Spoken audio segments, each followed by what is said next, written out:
Hello, good evening friends. कैसे हैं आप लोग? आप लोगों का फिर से स्वागत है इस यूट्यूब चैनल पर जिसका नाम है जीके बाई मयंक सर। दोस्तों, हम यहाँ पर चौहान वंश कर रहे हैं और चौहान वंशों में आज का हमारा जो टॉपिक रहेगा वो रहेगा चौहानों की नाडोल शाखा। ठीक है, तो चौहानों की नाडोल शाखा की अगर बात की जाए तो चौहानों की नाडोल शाखा जो है उसके यहाँ पर मैंने प्रमुख शासक लिखे हुए हैं। अब इन्हीं शासकों को हम इस क्लास में पढ़ेंगे। ठीक है, अगर नाडोल की बात की जाए तो नाडोल शाखा का संस्थापक हो जाएगा लक्ष्मण देव चौहान। तो नाडोल शाखा जो है इसका संस्थापक हो जाएगा लक्ष्मण देव चौहान।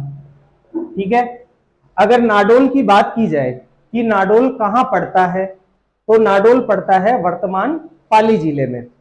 ठीक है, तो नाडोल कहां पड़ता है? तो नाडोल पड़ता है पाली में।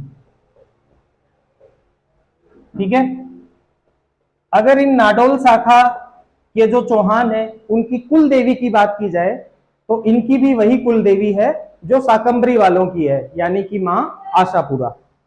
ठीक है, तो कुल देवी हो गई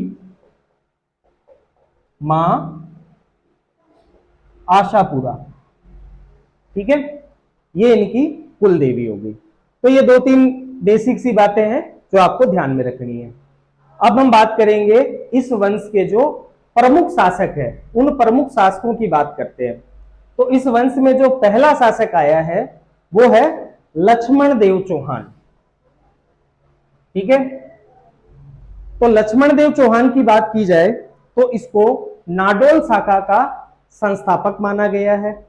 ठीक है, तो इसकी मेन बातें हम लिख लेते हैं। लक्ष्मण देव चौहान। ठीक है, तो लक्ष्मण देव चौहान की मेन बातें क्या हो जाएगी? तो पहली बात हो जाएगी इसका कि यह पुत्र था वागपति चौहान का। ठीक है, वागपति या वाकपति चौहान भी इसका नाम आपको देखने को मिलता है। ये कहां का शासक था? तो अजमेर का शासक था।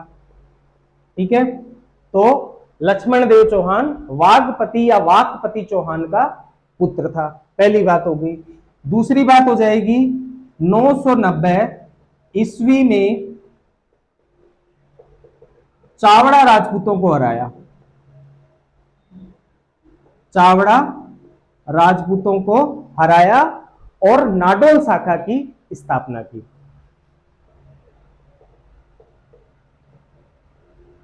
नाडोल शाखा की स्थापना की। ठीक है, और अगर इसकी बात की जाए तो आपको इसके निर्माण कार्य ध्यान रखने हैं। ठीक है, इसके 3 निर्माण कार्य हैं। पहला निर्माण कार्य हो जाएगा इसने नाडोल दुर्ग का निर्माण करवाया। दूसरा निर्माण कार्य हो जाएगा इसने नाडोल में मां आशापुरा का मंदिर बनवाया।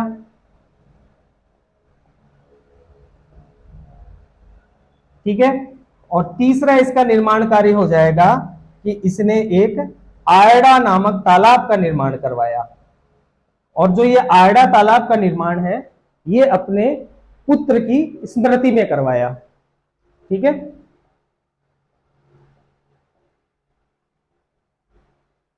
पुत्र की स्मृति में इसका निर्माण करवाया। ठीक है, लक्ष्मण देव चौहान के बारे में अगर एक बात और आपको ध्यान रखनी है वो है इसके उपनाम। ठीक है, इसके उपनाम आपको देखने को मिलते हैं जैसे लाखन सिंह, माणिक्य और माणकराव। ठीक है, 3 इसके उपनाम आपको देखने को मिलते हैं। पहला हो जाएगा लाखन सिंह, दूसरा माणिक्य और थर्ड नंबर हो जाएगा माणक राव। ठीक है, तो ये बात हो गई लक्ष्मण देव चौहान की। लक्ष्मण देव चौहान के बाद में नेक्स्ट जो इस वंश में शासक आया है उसका नाम है शोभित। शोभित के बारे में बस दो ही बातें ध्यान रखनी है कि इसका एक अन्य नाम आपको सोही देखने को मिलता है और इसने भीनमाल को जीता था। ठीक है, तो शोभित की मेन बातें क्या हो जाएगी, शोभित की मेन बातें हो जाएगी कि इसका एक अन्य नाम आपको सोही मिलता है। ठीक है, और दूसरी बात हो जाएगी इसने भीनमाल को जीता था। ठीक है, शोभित लक्ष्मण देव चौहान का ये पुत्र था।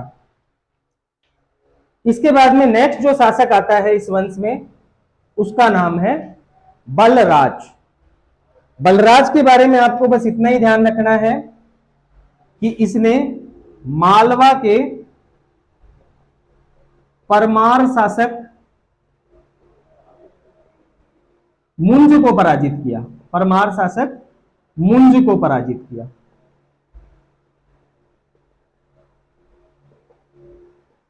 ठीक है, बलराज के बाद में इस वंश में जो नेक्स्ट शासक आता है उसका नाम आपको देखने को मिलता है महेंद्र। तो महेंद्र जो है इसने अपनी बहन का स्वयंवर आयोजित किया। ठीक है, उस स्वयंवर को चालुक्य नरेश दुर्लभ राज ने जीता। ठीक है, तो इसकी बहन की जो शादी है वो दुर्लभ राज से हो गई और चौहानों की और चालुक्यों की उस दौरान बहुत ज्यादा शत्रुता चलती थी। तो चौहानों से मतलब महेंद्र ने जो चालुक्य हैं चालुक्यों से वैवाहिक संबंध स्थापित किए। इसी कारण से सांबर के चौहान महेंद्र से नाराज हो गए और महेंद्र के ऊपर आक्रमण किया और महेंद्र का पराजित कर दिया और वहां से इसको भागने पर मजबूर कर दिया। ठीक है, तो महेंद्र के बारे में मेन बातें क्या हो जाएगी, तो महेंद्र के बारे में अगर हम बात करें तो बहन का स्वयंवर करवाया। ठीक है, बहन का विवाह चालुक्य शासक दुर्लभ राज से किया।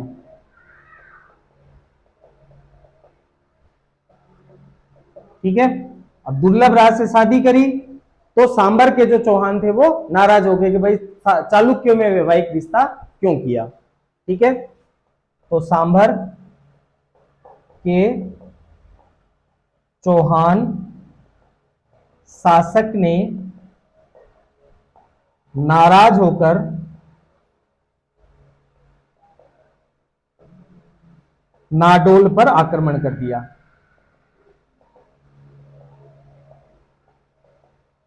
ठीक है, और महेंद्र को पराजित होना पड़ गया। तो ये कहानी हो गई महेंद्र की। महेंद्र के बाद में नेक्स्ट जो इस वंश में शासक आता है उसका नाम है अहिल। अहिल से अभी तक तो देखो कोई क्वेश्चन नहीं आया है, लेकिन इसका मतलब ये नहीं है कि क्वेश्चन नहीं आ सकता। आजकल नए नए सिलेबस के हिसाब से नए नए पैटर्न से क्वेश्चन उठाए जाते हैं, तो ट्रेडिशनल क्वेश्चन आजकल आने बंद हो गए हैं, तो नए क्वेश्चन जो है वो यहीं से ही बनेंगे। ठीक है, नेक्स्ट शासक जो है इस वंश में वो हो गया अहिल। अहिल की अगर बात की जाए तो इसने भीमदेव फर्स्ट को पराजित किया। भीमदेव फर्स्ट को पराजित किया। अब ये भीमदेव फर्स्ट कौन है, तो भीमदेव फर्स्ट जो है ये गुजरात का शासक है। ठीक है, और ये जानकारी हमें मिलती है सुंदा अभिलेख से। सुंदा अभिलेख से हमें ये जानकारी मिलती है। तो आपके सामने क्वेश्चन अगर आएगा तो इसी हिसाब से आएगा कि सुंदा अभिलेख के अनुसार गुजरात के शासक भीमदेव फर्स्ट को किसने पराजित किया, तो आंसर में आ जाएगा अहिल। ठीक है, अहिल की अगर सेकंड बात की जाए तो 1025 ईस्वी में इस दौरान ये जो टाइम था ये महमूद गजनवी के आक्रमणों का टाइम था। महमूद गजनवी भारत आता और बार बार सोमनाथ मंदिर पर आक्रमण करता था। तो इसी तरह 1025 ईस्वी में महमूद गजनवी सोमनाथ पर आक्रमण करने जा रहा था। ठीक है, तो उसको रोकने के लिए अहिल ने महमूद गजनवी के साथ में युद्ध किया। ठीक है, ठीक है, तो इसमें आपको दो ही बातें ध्यान रखनी है कि गुजरात के शासक भीमदेव फर्स्ट को पराजित किया सुंदाभिलेख के अनुसार, और दूसरी बात यह ध्यान रखनी है कि 1025 में महमूद गजनवी से युद्ध किया। महमूद गजनवी सोमनाथ मंदिर को लूटने के लिए जा रहा था। ठीक है, अहिल की आपको इतनी बातें ध्यान रखनी है। नेक्स्ट जो शासक है असराज। असराज में से कोई बड़ा क्वेश्चन नहीं बनता है, लेकिन असराज के बारे में आपको बस इतना ही ध्यान रखना है कि पहला नाडोल शाखा का चौहान शासक था जिसने चालुक्यों की अधीनता मानी थी। ठीक है, तो इसके बारे में बस इतना ही ध्यान रखना है कि नाडोल शाखा का पहला चौहान शासक था जिसने चालुक्यों की अधीनता मानी, और इसमें से कोई क्वेश्चन नहीं बनेगा।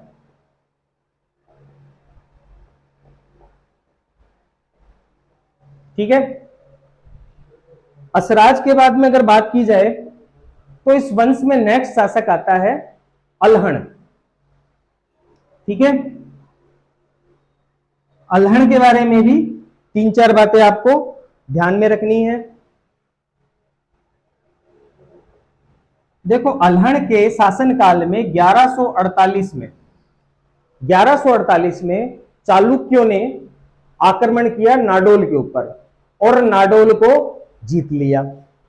ठीक है, अल्हण जो था इसने संघर्ष करने की अपेक्षा चालुक्यों की सेवा करनी प्रारंभ कर दी, उनकी गुलामी करनी शुरू कर दी, तो इससे चालुक्य खुश हुए और 1163 के अंदर चालुक्यों ने अल्हण को वापस से नाडोल दुर्ग सौंप दिया।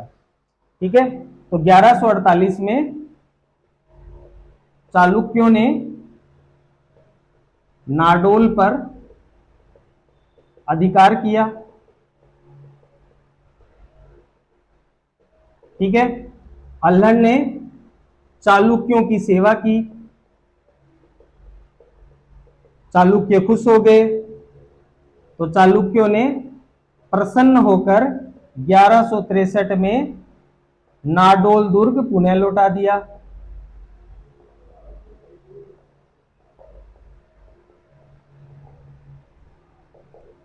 ठीक है, देखो अल्हण जो था ये अजमेर के शासक बीसल देव, जिसे हम विग्रह राज फोर्थ भी कहते हैं, उसका समकालीन था।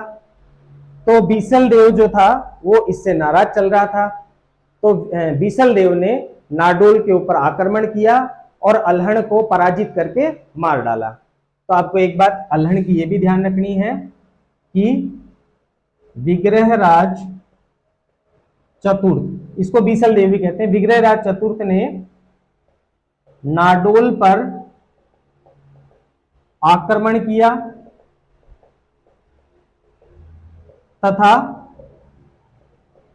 अल्हण को मार डाला। ठीक है, तो अल्हण का यहीं पर काम तमाम हो गया। नेक्स्ट शासक है कीर्तिपाल चौहान। कीर्तिपाल चौहान को हम जालोर शाखा में पढ़ चुके हैं, जिसके बारे में हमने बात करी थी कि तू एक महान योद्धा, ये सब हम इसकी बातें कर चुके हैं। यहां पर हमें बस इतना ही ध्यान रखना है कि कीर्तिपाल चौहान अल्हण का पुत्र था और 1181 ईस्वी में इसने जालोर शाखा की स्थापना की थी। तो जालोर शाखा का संस्थापक यही है, कीर्तिपाल चौहान। ठीक है, तो कीर्तिपाल चौहान के बारे में क्या ध्यान रखना है? पहली बात तो अल्हण का पुत्र था और 1181 में स्वतंत्र जालोर शाखा की स्थापना की।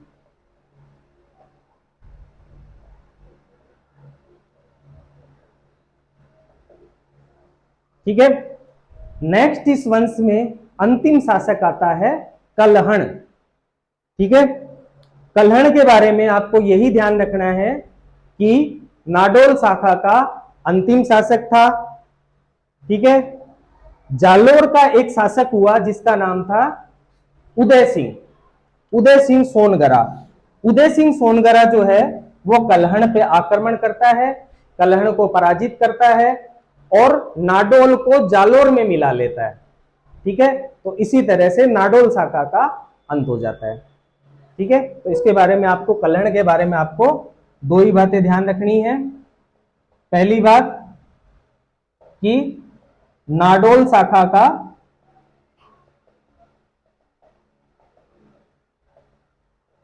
अंतिम शासक। दूसरी बात कि जालोर के, जो ये कीर्तिपाल चौहान जालोर शाखा की स्थापना कर रहा है, इसी में एक शासक आएगा उदय सिंह। ठीक है, जालोर के चौहान सोनगरा चौहान कहलाए हैं। ठीक है, तो जालोर के उदय सिंह